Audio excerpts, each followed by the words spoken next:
In 1848 and 1849, Europe erupted. From the streets of Paris to the capitals of the Austrian Empire, the kingdoms of Prussia, the states of Italy, and the wider German Confederation, revolution swept across the continent. Even the Kingdom of Hungary rose in defiance. Monarchies trembled, governments collapsed.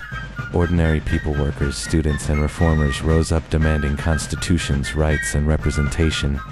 It became known as the springtime of nations, but one major power stood apart. That was Britain. But why? To understand this, we must look beneath the surface, beyond the absence of barricades and into the deeper structures of British society in the mid-19th century. First, Britain had already begun to reform. In 1832, the government passed the Reform Act. While limited, it expanded the voting system and removed many of the worst abuses in parliamentary representation. Rotten boroughs were abolished, and growing industrial cities gained a political voice. This mattered. Across Europe, people were rising because their political systems were rigid, outdated, and unresponsive. In Britain, however, change, however slow, was possible within the system. Reform reduced the pressure that might otherwise have exploded into revolution. And reform didn't stop there. By the 1840s, there were growing movements pushing for further change, most notably the Chartist Movement. Chartists demanded universal male suffrage, secret ballots, and fairer parliamentary districts. In 1848, they organized a massive petition and demonstration on Kennington Common. It was a critical moment. Tens of thousands gathered. The government prepared for unrest. Troops were placed on standby. Bridges into central London were guarded. But the revolution never came. The demonstration remained largely peaceful, and the petition, though enormous, was rejected by Parliament. The key point is this. In Britain, even radical movements like Chartism largely operated within protest rather than insurrection.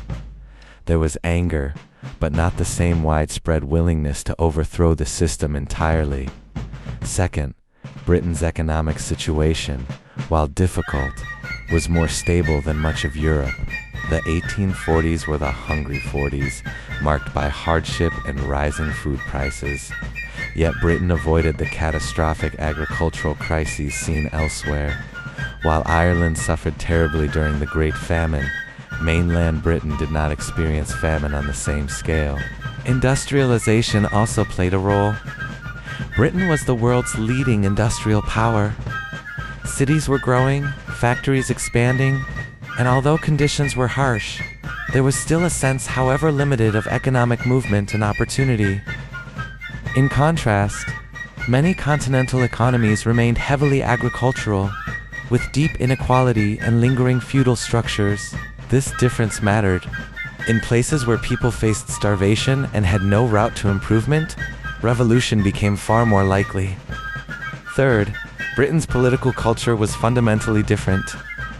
Unlike many European states, Britain had a long-established parliamentary tradition. Since the Glorious Revolution, the monarchy had been constrained by law, and political power was shared with Parliament.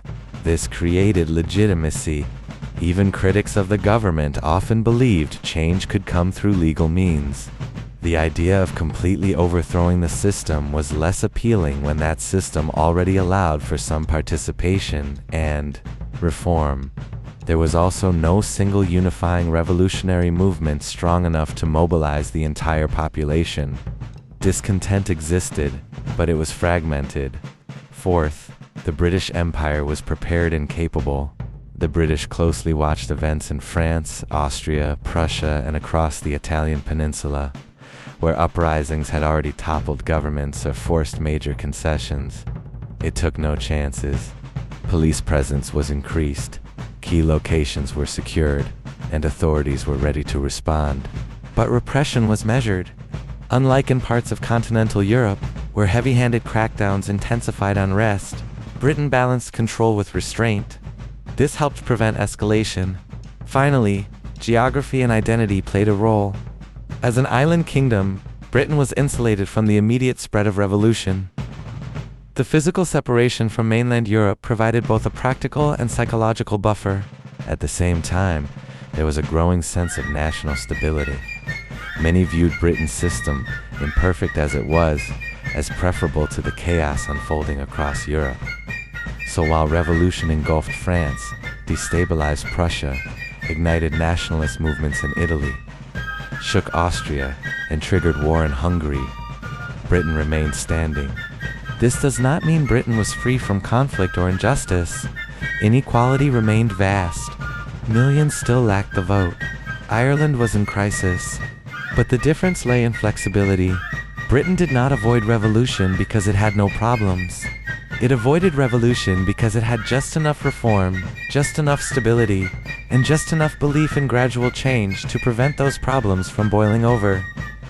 In the end, 1848 to 1849 in Britain was not a story of dramatic upheaval. It was a story of tension managed, contained, and deferred, a quiet contrast to a continent in flames.